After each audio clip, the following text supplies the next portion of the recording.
Hello everybody, my name is Dragon. Welcome back my channel Health Fitness 1047. Here is the episode new. Follow me. Okay, so let's dive in. We're looking at something that really seemed to capture everyone's attention recently. Yeah, absolutely. The recent strawberry moon. It was all over the place, right? Lit up the skies, lit up social media feeds. Definitely got noticed. Exactly. And we've got, a whole bunch of sources here, articles, these amazing photos you sent. Yeah, some great material to work with. And the plan today, our mission, is really just to pull out the key stuff. What is this strawberry moon? Where's the name from? That's a big one. Yeah, why the name? Why did it look the way it did? And just get a sense of where people saw it around the globe. It's a good overview. Basically giving you the fast track to being totally clued in on this whole celestial thing. Sounds good. It was a fascinating event. So kicking off with the basics then, what are we actually talking about? This full strawberry moon, it was viewable pretty recently, right? June 10th, 11th? That's right, yeah, June 10th and 11th. The sources mentioned the peak viewing time was actually really early morning on the 11th, like 3:44 a.m. Eastern time. Oof, early.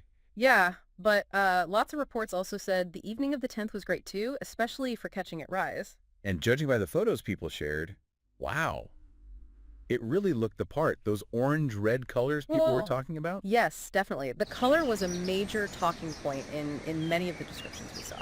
Okay, so the look of it is one thing, but the name itself, Strawberry Moon, it's a lovely name, but it doesn't immediately make you think orange or red. No, it doesn't. So where's that name come from? Is it about the color? No, actually, that's one of the clearest things from the sources. The name strawberry has, well, nothing to do with how the moon looks. Okay. So what is the story then? It's a traditional name, comes from Native American tribes. The article specifically mentioned the Algonquin tribes. Yeah, from the northeastern U.S. And also the Ojibwe, Dakota, and Lakota tribes are mentioned too. Often traced back via the Farmer's Almanac, that kind of source. Right. And strawberries. Why? Why that fruit? It was purely seasonal. It signaled the time of year, typically June, when the wild strawberries were ripe and ready to be picked. Oh, that makes perfect sense. Yeah, practical marker. A seasonal signpost in the sky. That's actually really cool. Okay, but back to the color then. If the name isn't about the color, why did it look so, well, orange and red for so many people? Yeah, the sources do describe this June full moon as often being the most colorful of the year. The most colorful? Really? That's quite a claim. It is, yeah. And the reason seems to be its path, its trajectory across the sky. Okay. There's a quote reference from Bob Bonadur. He's the director at the Milwaukee Public Museum's planetarium. Mm-hmm. And he explains that the full moon in June takes a really low path across the sky.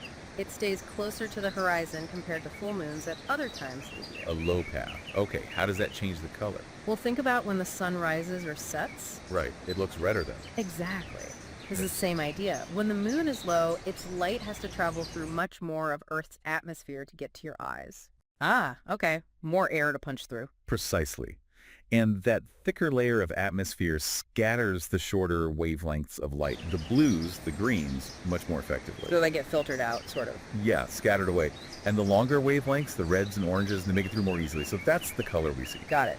So low path equals more atmosphere equals redder moon. Same physics as a sunset. You got it. Yeah. Exactly the same principle. Yeah. Now, building on that low path, there was something else mentioned in some of the sources, especially from Earth sky. Oh, yeah. Something that made it appear even lower than usual this year. Okay, now I'm intrigued. This is getting really interesting, what was going on. They pointed out that this low position ties into something called a major lunar standstill. A major lunar standstill. Okay, that sounds significant. What is that? It's this really fascinating astronomical cycle. Basically, the moon's orbit, how it tilts relative to Earth's equator, it swings back and forth over a really long period. And during a major lunar standstill, the moon reaches its absolute extremes in that swing. It rises and sets farthest north and south on the horizon. Right. And crucially, for the full moon near the summer solstice, like the strawberry moon, it means it reaches its lowest point in the sky during the standstill phase. So it wasn't just low, it was like extra low because of this bigger cycle happening. Exactly. As low as it gets in this particular long-term pattern. And John Jardine Goss from Earth Sky explains the why of it. Okay. It's because the moon's orbit itself is slowly being kind of dragged around, Yeah. mostly by the sun's gravity. And this whole process takes 18.6 years.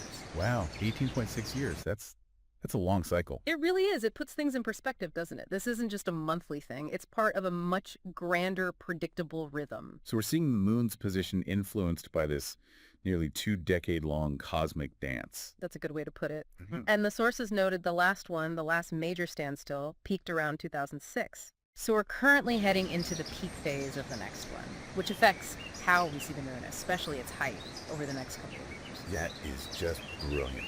So the strawberry moon looked extra low, maybe extra colorful because of the atmosphere. And that lowness is tied into this huge 18.6-year lunar standstill cycle. That adds a whole different dimension to just seeing a full moon. It really does. It connects what you see right there in the sky to these massive, slow-moving astronomical cycles. Pretty amazing.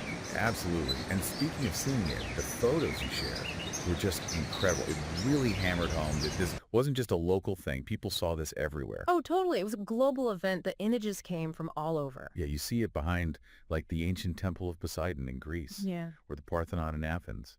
That sense of history. Looking at the same moon people looked at centuries ago from those spots. Incredible. And then contrast that with shots over, say, the modern skyline of Dubai. Right, or Liverpool, behind the Liver Building. Or even, there was one from Kolkata, India, silhouetted against a construction worker. Wow. It just shows that shared experience, doesn't it? Big city, ancient site, doesn't matter. No, it doesn't. And there was one with a plane flying past in China, Saw that one. and pictures from marinas and lighthouses, Cyprus, Malta, Spain. Cape Sunion, Greece, Fuerteventura. It's like a world tour guided by the moon. Ankara in Turkey, behind the castle. Milan, behind the Arco della Pace.